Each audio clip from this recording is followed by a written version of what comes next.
Hi there, I'm Chilton Webb, the creator of Glycon. Glycon is a motion capture platform that uses your VR headset to allow you to very easily and quickly record motion capture data. And then you can export that and you can use that. What was that? It uses your motion capture data and lets you export it to your game or your rendering, whatever you want. It basically creates an FBX file. If you use FBX files, you know what I'm talking about. If you don't use FBX files, this is going to sound like gibberish. That's cool. All right, so here's the thing. Usually when people talk about VR, they talk about stuff that you can do in the real world, and then they say, oh, VR, it's kind of like that. Yeah, it's like, you know, you could train someone to use a thing in the VR, in VR, and then you don't have to actually train them in the real world, right? And that's cool.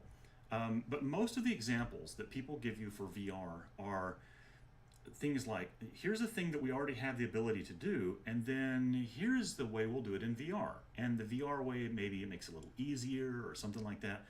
But it's never like revolutionary kind of stuff. That ends now. What I would like to show you now is a different direction here for VR. What if you could do something in VR that you cannot do in the real world, and then take that into the real world, right? And that's what we're doing with Glycon. So currently, Glycon is basically motion capture. If you have a bunch of trackers, it's so easy to, here, I'm going to switch to standing mode here, right? So it's so easy to, you just attach the trackers and you walk around and you do your thing, right? And it's really easy to switch between, you got different props and stuff like that you can use, and you put the headset on, you basically are able to do motion capture in a matter of seconds with a VR rig versus a traditional mocap suit. So it's faster than mocap, and also there's zero magnetic distortion, so it's you get a perfect scan every time, unlike a traditional mocap suit where you have, you know, if you have rebar under the floor or something like that, you're gonna have all kinds of problems. And also, if you can see here in the little video, you'll notice I'm sitting down, but I'm standing up here. That's because I can very easily retarget my animation on demand in VR. That's something you can't do in traditional mocap. But now I'm gonna raise the bar a little bit. I'm gonna do something today and in this next version of Glycon that you cannot do in the real world at all. You can't do it with traditional mocap. You can't do it at all. You just can't do this. You ready? You ready for this? Check this out. So we got these props, right? And you know, the whole point of the props was, well, if you got a prop like a table or something, now that's cool. But I noticed that a lot of the people that were using Glycon immediately went out and created their own, they have like their own 3D environment that they have the character acting in. And I got to thinking about that. I'm like, hey, you got these guys that are doing mocap, and they take that mocap and then they have like a scene that they add the mocap to. Like if you got a guy that's walking around the office, you got to put on your mocap suit. Simple scenario. Let's say you have a computer screen, and you want to record a guy walking up to it and patting it on the top and then pushing a button. Okay, so you put on your mocap suit.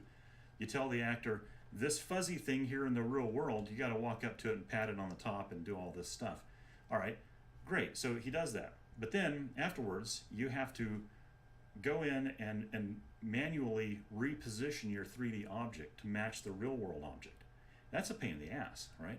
So here is my solution to that. Since we're in VR, since we already have a headset, and since we are seeing stuff through that headset, what if, hear me out here, what if you could create your props and then export them?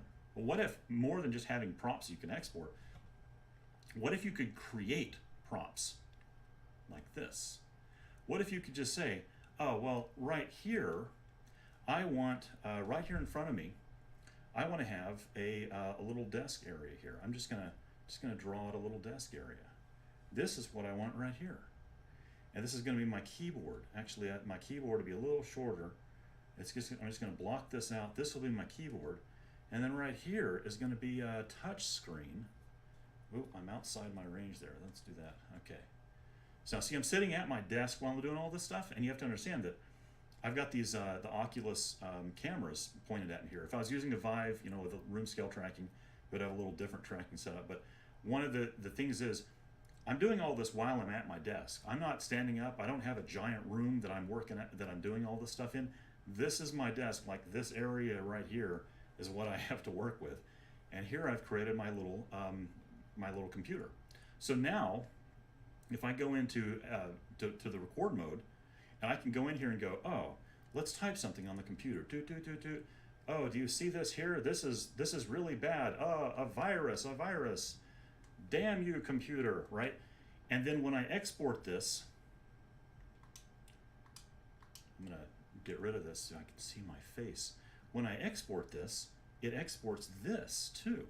And I can take this straight in to Medium or Lightwave or Maya or Cinema 4D or Modo or Blender or iClone or anything else, and I can swap it out with my higher res props. So it's as easy as this to create my own props here in Glycon. Hi there. And basically interact with them. And see, this changes things. This is a situation where this is now a thing that you can't do in traditional mocap. You can't create your own props on demand. You can't export a perfect representation of this prop to your 3D file along with your mocap so that everything fits. Because when I go type right here and I export this as a recording, it's gonna match 100%. My fingers will be right there on top of it, just like they are now while I'm doing the recording. That's amazing. That changes things. And for lefties, southpaws, I actually have it set so you can use both hands to create. Very easy.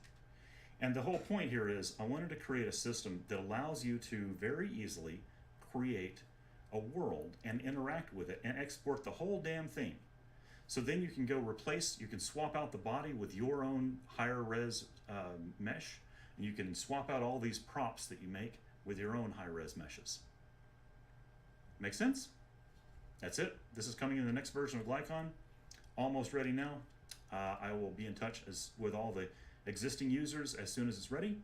And if you're not an existing user, you need to go to Liberty 3D. That is Liberty 3D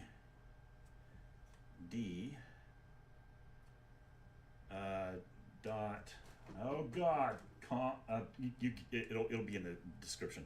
liberty3d.com/Glycon. That is how you find this. Yeah.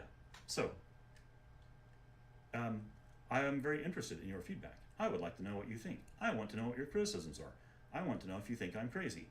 That's fine. Let me know. My name is Chilton Webb. My contact info is in the description here somewhere. And I look forward to talking to you later. Thank you very much.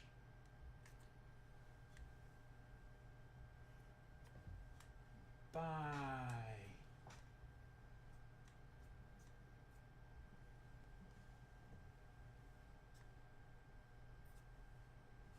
Ta-da!